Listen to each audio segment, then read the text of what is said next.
Hello and welcome to Sky World. EmmaRaducanu comeback confirmed as Brit signs up to new tournament.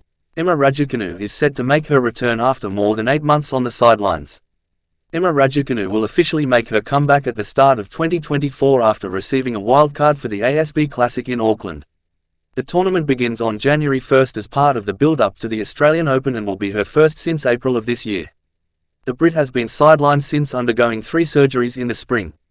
Raducanu started her 2023 season at the ASB Classic and will now make her official comeback at the tournament as a wildcard. The 21-year-old turned her ankle and was forced to retire the last time she played in Auckland. She later had an operation on that ankle in May, plus 2 more on both of her wrists. The 2021 US Open champion has not competed since going under the knife, with her last match being a 59-minute beatdown at the Porsche Tennis Grand Prix almost 8 months ago.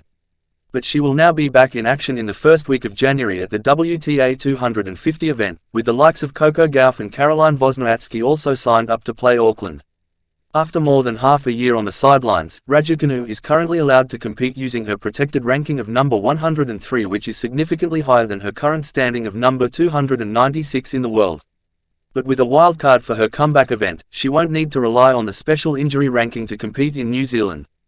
Raducanu has used her boosted status of world number 103 to enter the Australian Open, which begins on January 14th.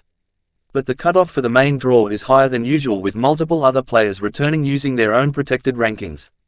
It has left the Brit 6th on the list of alternates, and she must now rely on a series of withdrawals or compete in qualifying to get into the tournament. The qualifying tournament takes place in the week before the first Grand Slam of the year, meaning the 21-year-old may need to head straight to Melbourne to fight for a spot in the main draw following her return in Auckland. Australian Open organisers have already announced 4 wildcards for the women's singles draw and have 4 more to give out, meaning that option isn't out of the question for Raducanu.